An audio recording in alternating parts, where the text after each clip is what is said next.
Hey, it's the Empire, Geoboxing Empire, Backstone Boxing.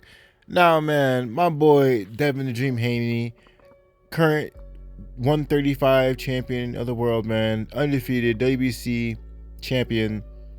He is trying to push this fight with George Gambosis, unified 135 champion, right? Has WBA, WBO, and the IBF titles, right? Unified champion, one title left to become undisputed, man. He's really trying to push that fight, man. Devin Haney has agreed to all the terms of the contract to fight him in Australia, to give in all the demands, to do whatever George Gambosis says, and George Gambosis still decides not to sign the contract. Now, it's wild stuff, man. Devin Haney exposes George Gambosis of making all these demands just to make these demands, and then when Devin Haney agrees to him, George Gambosis is nowhere to be found, nowhere to find his pin. Wild stuff from George Gambosis. The guy, he was always criticizing Teofimo Lopez for having all the titles, right, when he was champion, and not fighting Devin Haney. There was a really big deal when George Gambosis beat Teofimo Lopez. He went on a whole parade around America. He went to Vegas. I mean, he was meeting up people.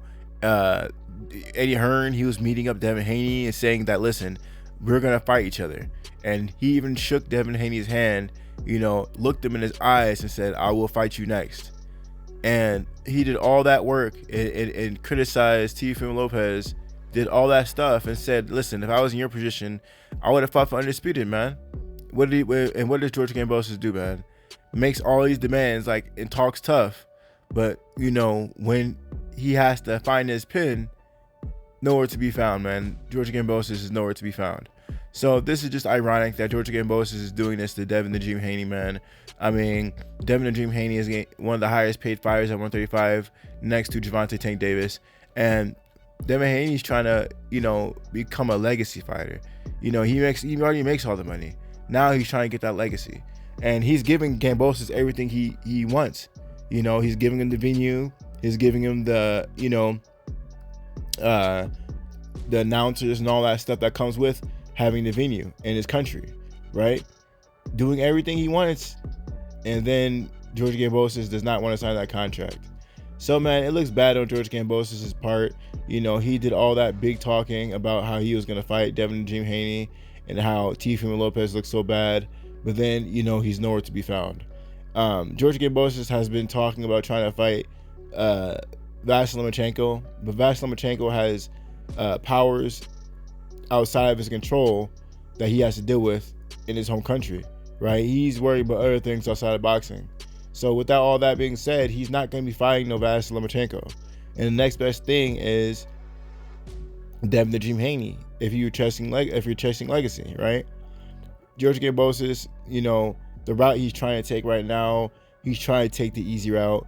There's been murmurs and rumblings that he's trying to reach out to Ryan Garcia.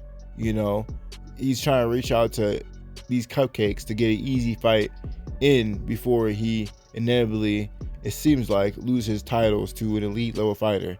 He knew that every dog has a lucky day, and that he got lucky against Teofimo Lopez, and that if he fights any of these big dogs, there's a good chance he will lose the fight.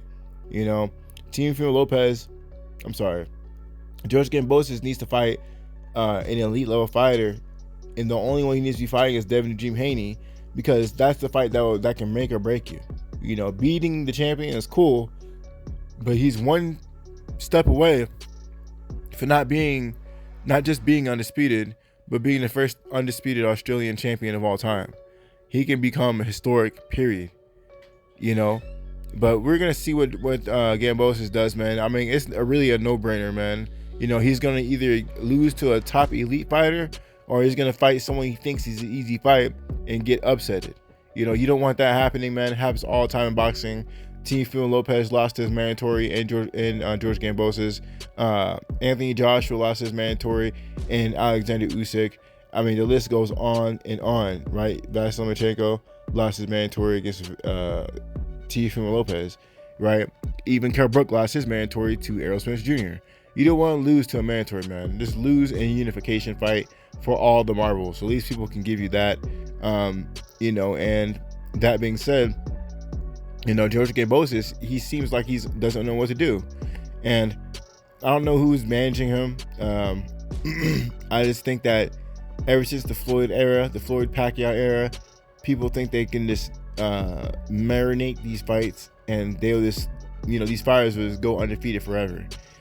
In boxing, man, these fighters are a lot more competitive than the all-time greats are. Those fighters back in the day with Floyd Mayweather and Pacquiao, those are all-time great fighters who are on another level above everyone else, a cut above everyone else. All these fighters today, they're great fighters, but these are much more stylistic fights that are 50-50 fights. He may be able to go through a string of fighters, but you run into the wrong style, and then you can take that L. So that's what I was talking about earlier, breaking it down with these mandatories beating these champions, right? Kambosos, I could easily see that happening to him. There's a lot of fighters in the 135 division that nobody are talking about. They got this one kid called the Ghost, elite level fighter at 135. And I can go on and on breaking these top fighters at 135, man. There's just a lot of killers down there that no one's talking about because they're seen as like the four kings, or it seems like every time you think you know who's on top, that guy gets dethroned, right? We thought the four kings were Vasily Lomachenko, Devin the Dream Haney, Gervonta Tank Davis, and Ryan Garcia, right? T.O. he loses to Kambosos. Now Kambosos is in the mix, and then Vasily Lomachenko was that guy too. He was one of the four kings too. He loses, so these guys are just knocking each other off one by one, and it's just not a clear-cut visual on who's really the king of kings. And we want to see that done. Undisputed is the only way to figure it out, man. So, I'm really disappointed in Kambosos, man. He talked big, went on tour, shaking people's hands, making promises he can't keep, man. He's either going to lose to an elite level fighter or be like Vasily Lomachenko and Teofimo Lopez.